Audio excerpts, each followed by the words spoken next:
Love not the world, neither the things that are in the world. If any man love the world, the love of the Father is not in him. For all that is in the world, the lust of the flesh, and the lust of the eyes, and the pride of life, is not of the Father, but is of the world. And the world passeth away, and the lust thereof, but he that doeth the will of God abideth forever. 1 John 2:15, and that's one thing that helped me kind of calm down. So this is kind of a follow-up of a video that I didn't really mean to put out there, to be honest with you. It's kind of funny. I put this video, and I thought I'd put it on private. I talked to Pop Prepper, who wouldn't incredible. If you guys aren't subbed to him, he's just, you want to talk about a genuine guy, a guy that has his own business, and he does it with does everything himself. And he went out of his way to talk to me on the phone. It's the first time I ever talked to him, just based on this video, and he gave me some really good advice, which I'm going to heed. We'll see how it's going to come into being, and I'll definitely always give credit where credit is due when I actually enact some of the things based on his inspiration. Basically, I thought I put the video on private, and I sat down to kind of get my thoughts together on the couch, because I literally went and made that video immediately after I opened up that tax return.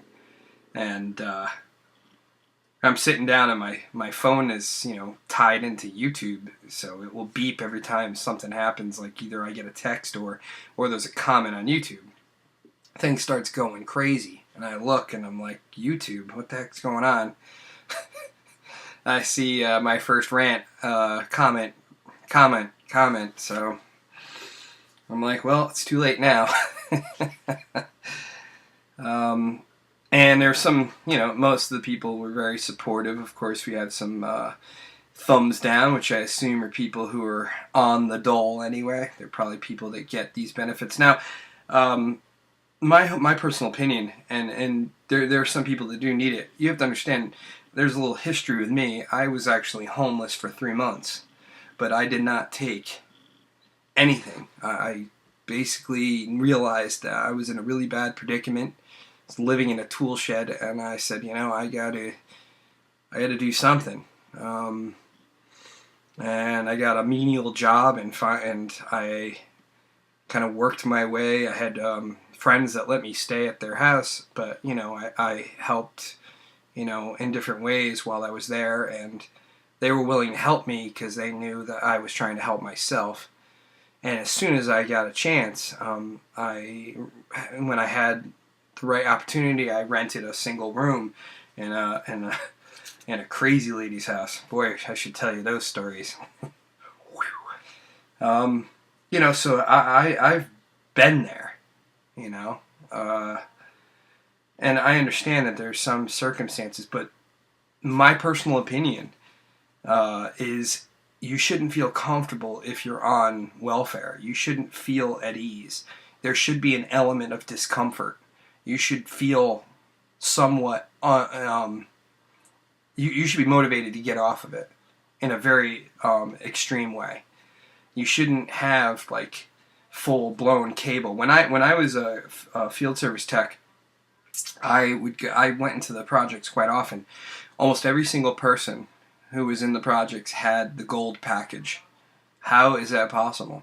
Most likely it was being paid for. I never asked them. But if I didn't work for a cable communications company, I actually get the highest package as part of a benefit of being an employee. But if I wasn't in the cable industry, I would have the lowest cable bill. I would go for the lowest tier. That's the word I'm trying to use. So, they now we have credit card. Welfare is on credit cards, where it looks like a Visa card. So the stigmatism of being on welfare isn't embarrassing. To me, you should be slightly uncomfortable or slightly embarrassed. And when I grew up, welfare was a taboo word. That was something you did not want to be on. I put a link to an article below, and that in itself shows the problem that we're in. And and the biggest problem is actually disability. My friend was talking to me about his someone he who lives in his complex. Now he has 250 people living in his condo complex. He found out from his mailman that more than 180 or plus of the people in that complex are on disability.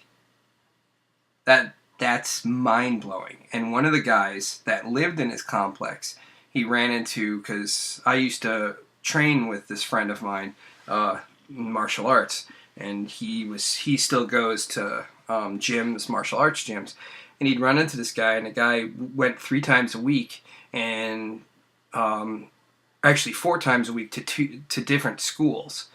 Okay, he found out this guy was on disability. He's been on disability for years. He's got 2 accounting degrees, but he's under too much stress, so he was able to get disability because he couldn't handle stress very well. Yet he does lessons under the table, guitar lessons, for $50 a pop. So he's getting $50 per lesson, yet so he's working, and he's doing it all under the table, and he's literally living the life of Riley. He doesn't work, he just goes and does martial arts and does whatever he wants, and we are all flipping the bill. The article will go into more details, but really, we're in a really bad situation here, and I just, what I would say is take your income tax, if you pay it.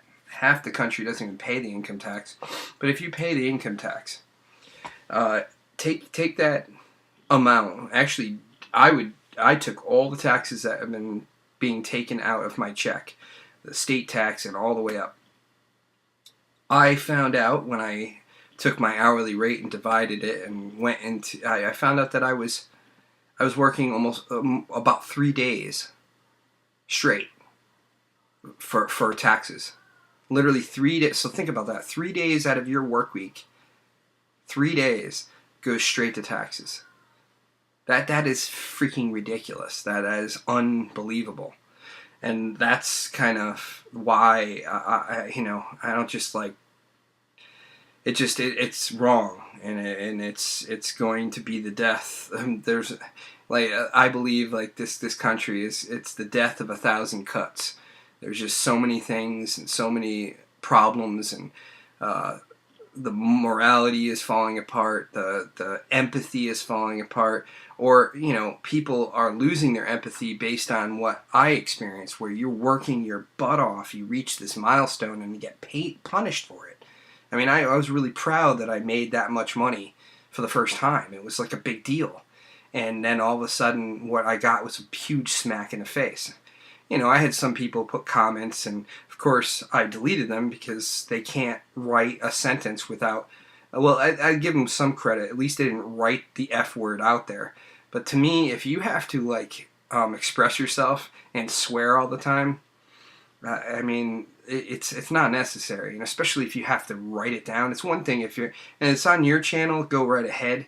But, on my channel, I'm not going to, let that fly. I mean, to me, that shows you're using the swear words as a crutch, and if you have to write the swear word for effect, I mean, come on. It just shows that you have a pretty low intellectual capacity. And it doesn't impress me at all, and it doesn't make you look more emotional and controversial. That's what they try to do nowadays. Everything's shock nowadays, Let's see if we can shock you. And to me, it doesn't have any effect, and I'm just going to delete the comment, and that's that. And of course, some people, oh, how dare you? You have so much money. There's a video I did, and I'm going to post that too with the link of the article that I showed, which really, it was a great narrative that Mark Levin did, and I put it, and it's going to be below, and I highly recommend you just watch it, and it's eye-opening. We're at a different time now, and this just reminds me. I mean, I read one book I highly recommend people read, although it's tough to get going in the book because of the way it's written. It's really challenging reading, and it will appear to be dry, but there's such incredible nuggets in there. And our forefathers read this. This is how and all the people that started this country, most of them all were students of Edward Gibbon's The Rise and Fall of the Roman Empire. And one quote that I wrote down or got here: under a democratical government, the citizens exercise the powers of sovereignty, and those powers will be first abused and afterwards lost if they are committed to an unwieldy multitude. So really, like, take that statement and kind of think on that one. And our forefathers realized that mankind has a tendency to self-destruct, and that's exactly what happened to the Romans, and that's why they've put all these checks and balances. But even with all the checks and balances in our government, we have been willingly giving away our freedom one step at a time. And you can look up this satirist. I've used this quote a million times. His name was Juvenal, and he was around the year 100, and he said a commentary on the on what he felt was the what happened to the Roman people. And he says that, I'm paraphrasing, he goes and says that at one time the Roman people commanded legions and did great things and had the power they did of commanding great things, and they gave up all of their political freedom for bread and circuses, for food and entertainment. So that's where we're, to think that I'm working for 3 days straight. And I've entertained moving from New Jersey. In fact, I just read an article that came with my local website it's called The Patch, and each town has their own website and I read the articles there every once in a while. New Jersey's considered the third less free state in the union. I think New York is number one, so yay. And California is number two for the least amount of freedom for the citizens there. And unfortunately, my ministry work keeps me here. That's why I think I'm going to be staying here. I don't feel, I have a very strong belief in God, and I do a lot of ministry work outside of my job. And I don't feel led to leave, so if this is where I'm supposed to be for the time being, so be it. If some opportunity comes up, or if I really feel that this is what I'm supposed to do, or that's where God is leading me, then by all means, that's what I'm going to do. But I appreciate everybody's support, and it's somewhat concerning to see that. I'm looking at it now. Let's see where we're at. 23 thumbs up and 9 thumbs down, so it seems we outnumber the people who don't get it. And some people, they only latched on to the amount of money. There was one comment, you make $150,000, you shut up, you crybaby. And that was a perfect example where it's not the fact, and someone also did put a comment too, that they said, and I'm at 13 minutes, great, that it wasn't a government program, this pet thing. And it's a nonprofit, and I looked it up because when I made the comment, I was only going by what she said, and he's right. It was a nonprofit, but even a nonprofit, you're getting money because people who give to nonprofits usually claim that on their taxes, so they're getting federal money back, which federal means our money, so it is supported in one way or another, and that's the problem. It's all this stuff is so incestuous, and what drives me nuts is we have politicians that get free health care for life. And when we retire, we're gonna get crappy Medicaid. I don't know if you've ever been to like clinic type medical, but Medicaid's not the greatest, and with Obamacare growing and bringing its roots into our system, that's what's good. The medical care is gonna decline and get down to that level of what it's like to go to a clinic. Now, during my homeless years, that I went to clinics, and they're horrible, horrible. You think you wait long and for the doctor now. Well, I'm about to hit 15 minutes, so that's it for me for now. Thanks for the support, and God bless you guys. Do your best, let God do the rest, and I'm hanging in there.